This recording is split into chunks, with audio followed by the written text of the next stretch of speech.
One thing that flat earthers always like to bring to the table is long distance photography.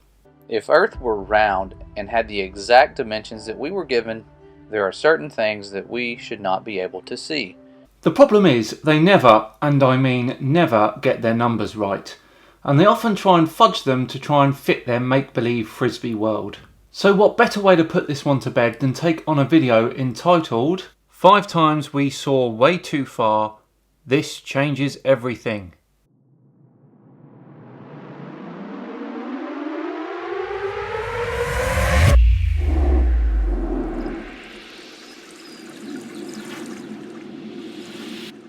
Hello all and welcome to another episode of Flat Earth Friday with me, Saminur.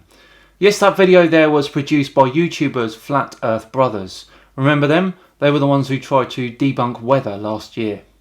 And I'm going to slow it down, zoom way in, speed it up, that sort of thing. Let you draw your own conclusions about whether or not this is real, and look at some of the destruction that's taking place along the outside of this hurricane, as well as if we zoom way in on the center of this hurricane. Well, they are back. I just want to thank my patrons for this one, as they voted for this video as it beat off competition from 2 other Flat Earth videos. If you want to get involved in Patreon and vote for yourself, as well as have the opportunity to join in on a monthly hangout with me, then I shall leave the link in the description. Right, let's crack on with today's video and we'll start from the very beginning.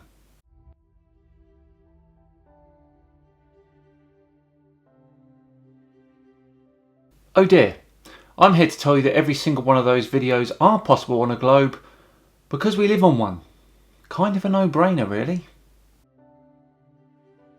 If Earth were round and had the exact dimensions that we were given... It is, and it does. Good night, everybody. No, just kidding, just kidding. Please continue. There are certain things that we should not be able to see.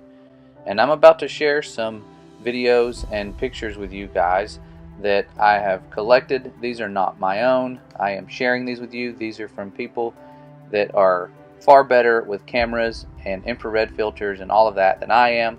Here's an example of separating the person from the presented facts. 10 points for you for being modest and honest. If only more flat earthers were this polite. But this first one is by JTolenMedia 1, and it's 120 miles away.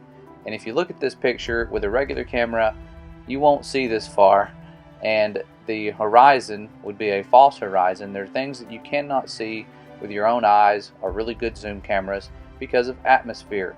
And these infrared filters that we're learning to use are starting to cut through the haze and show us that there are things we shouldn't be seeing, like this mountain here. Ah yes, the good old infrared camera. They think it's a secret weapon, but what they don't realise is it's more like a poison chalice. Saminur. You know, I should really be getting used to these by now. Nobody can get used to science. No, I mean you appearing out of nowhere. Yes, I am doing that using science. Right. What's going on? I just heard your metaphor with the poison chalice. It was very inspiring. Oh, thank you. It brought a tear to my eye. Oh? Well, I appreciate it. You know I work very hard on my videos and I try my best to... We can't let this happen. Sorry, what? Science must be rational. I am here to put this video back on track. I'm quite certain I can take care of it myself. No help required. I appreciate your sense of humor, but we must continue. Please, carry on. Alright. Where were we? This mountain, which is 120 miles away, should be hidden behind 7,351 feet of curve. That's quite a lot of curve that's missing here. 11,000 kilometres. We could all fly from London to Kyoto, Japan, and it would be less of a distance. 7,351 feet is not 11,830 kilometres. In actual fact, it's 2.42 kilometres, so who the hell knows how they come up with that number?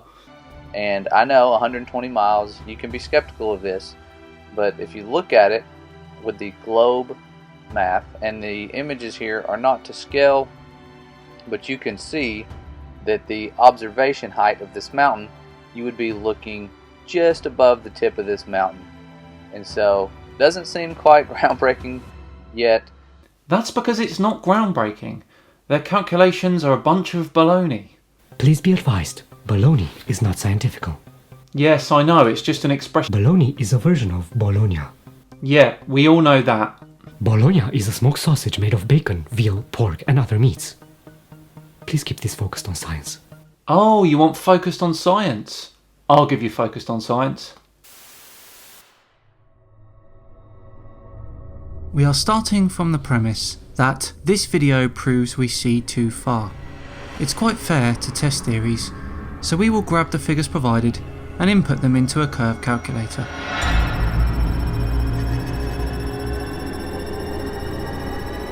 According to the figures provided, the distance to the mountain is 120 miles. That means that at sea level, the horizon would be a little over 3 miles away. However, this photo was taken at an elevation of 150 feet, so we must put 150 feet into the observer height box. Now, we have a horizon that is over 16 miles away, and taking refraction into account, we can see that there should be 6,157 feet of Mount San Jacinto missing. Mount San Jacinto has an elevation of 10,834 feet. By the calculations we've just made and using the figures provided, we should be able to see over 4,000 feet of the top of the mountain. By taking an overlay of the infrared picture of Mount San Jacinto and placing it on the top of this image taken closer to the mountain, we can clearly and conclusively see how much is missing. Thus, the premise that we can see too far is not in concordance with reality. Enough said. I'm impressed. I know. You should do a full documentary. Perhaps. Still, the name is Giacinto, not Giacinto. For a more comprehensive explanation on this one, YouTuber Rory did a fantastic video on it last week. I'll leave the link for that in the description. Right, that's 1 out of 5. Let's continue. And that was just 120 miles. Now we're going to look at a mountain that is 175 miles away. So watch here. I mean, we don't see anything here. Now this, on a normal day, people are going to look at this and they're going to come to the conclusion that this is the horizon line. It's a physical separation between where the Earth ends and it curves over, and that's as far as we can see, period.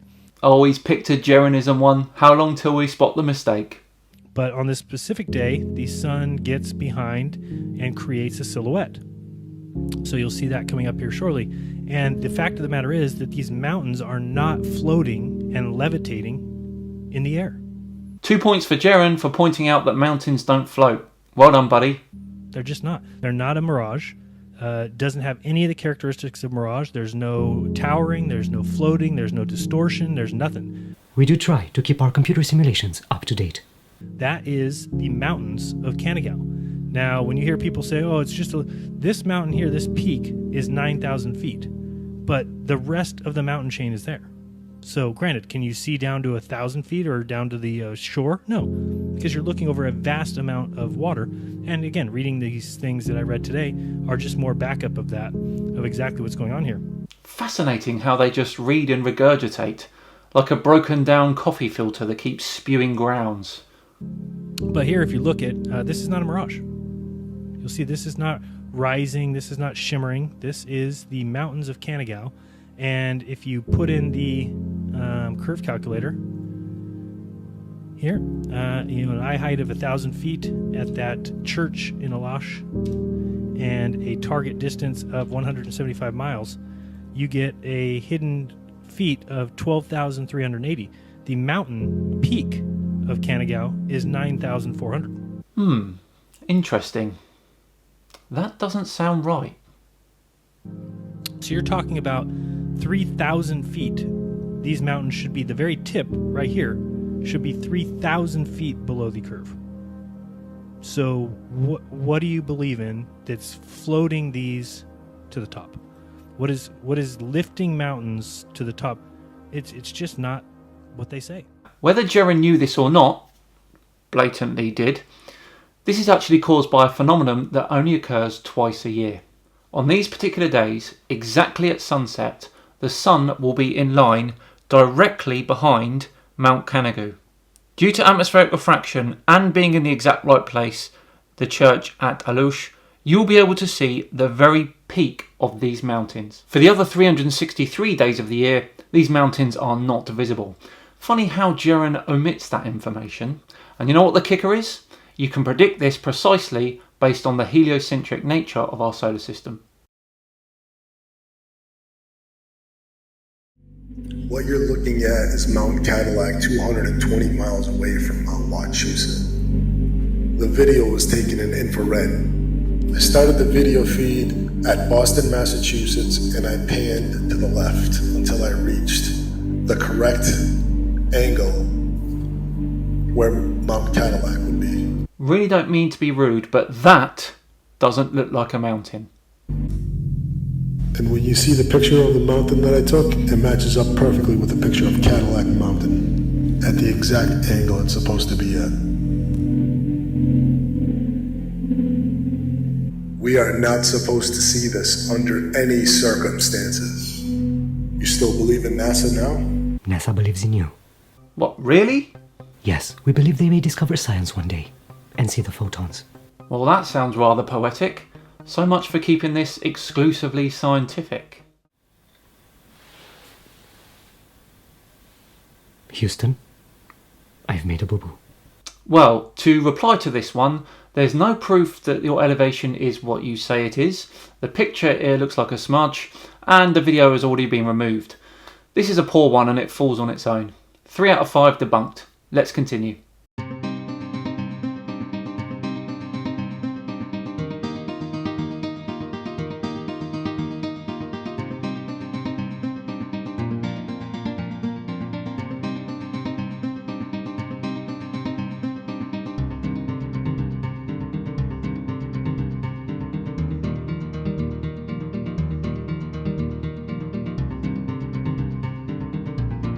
Oh man, this one again?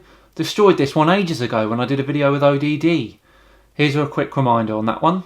I want to look into this a bit more. So this world record attempt is taken from Pic de Finistreles, an elevation of 2,820 metres.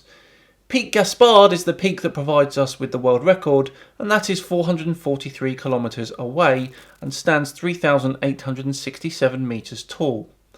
Plugging all of that into the curve calculator and taking refraction into account, we can see that the hidden value is 3,816 metres.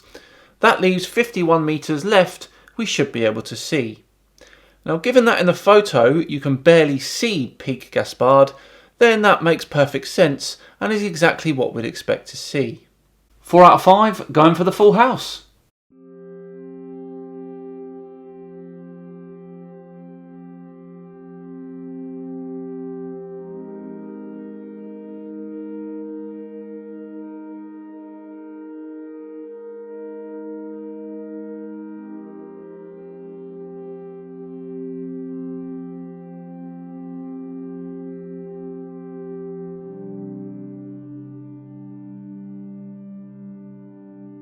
Lake Michigan.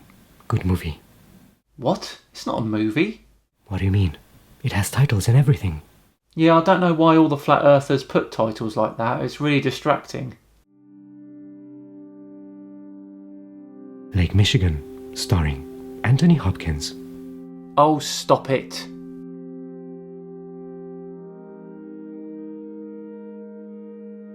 Always setting this up to be a big one. Let's continue and see if JTolenMedia can get this one right.